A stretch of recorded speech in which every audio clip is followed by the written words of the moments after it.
Okay, most people don't do this, but I do.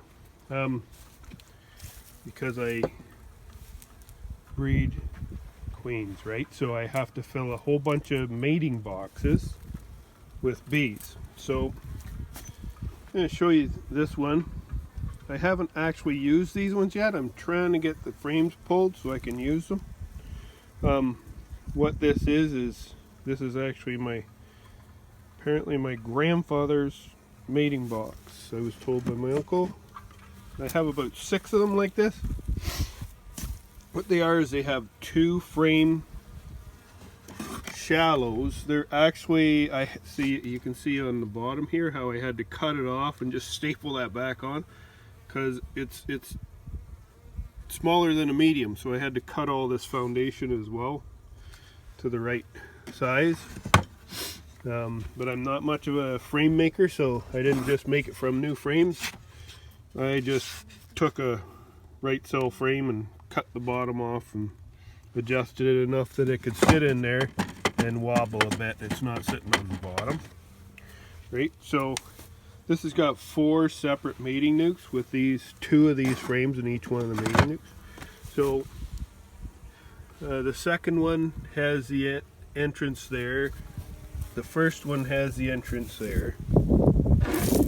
The third one has the entrance there, and the other one has the entrance on the back, down the back.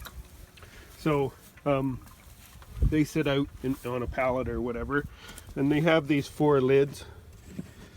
They have 4 different lids for them, but I'm looking at that and I'm going, well, what happens when it rains? It must get down in there and then end up in where the bees are. So I'm going to change that a little bit. I'm just going to, on these separators, these separators here, I'm going to staple little pieces of canvas. So one will flip over this way and the other one will flip over this way.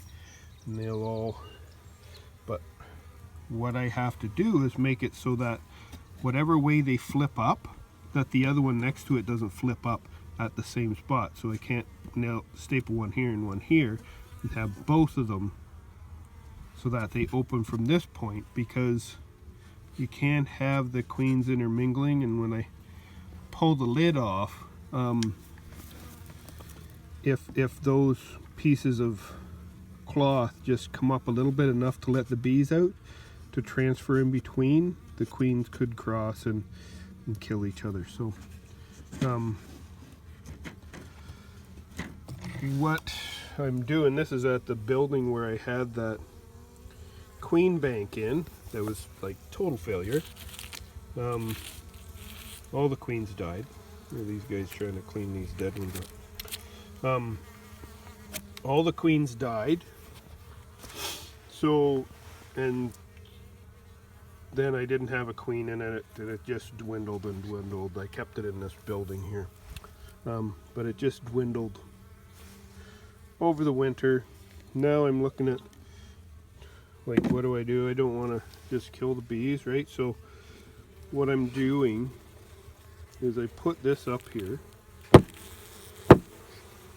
They don't like that, apparently.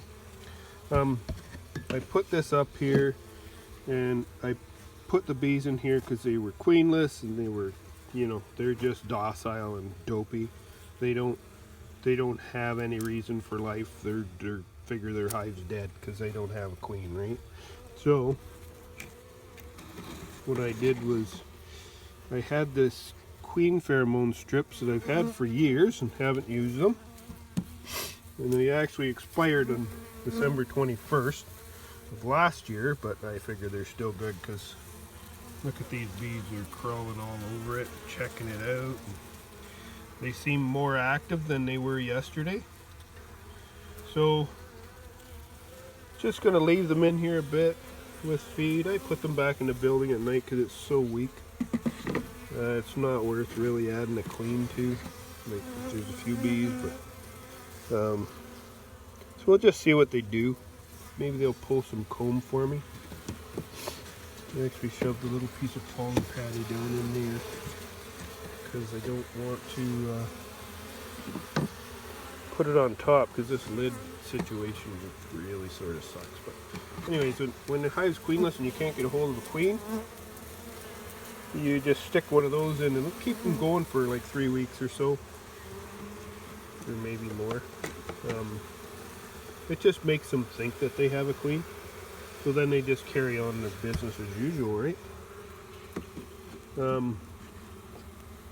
But I'm just trying this out. Well, probably in about 12 days I'll have a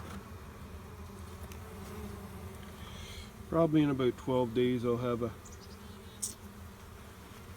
cell to put in there. Now I don't know if the bees will even live that long because they're winter bees, right? So they're gonna start dying off now. But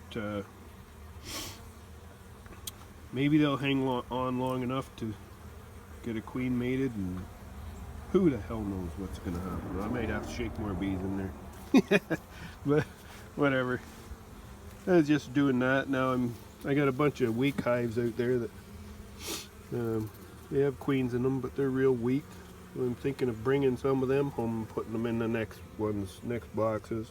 But they have a queen, so they'll keep active. They'll do everything on their own without the queen pheromone. But yeah, anyway, just thought I'd take a shot of that today and show you that. See what happens with it in the future.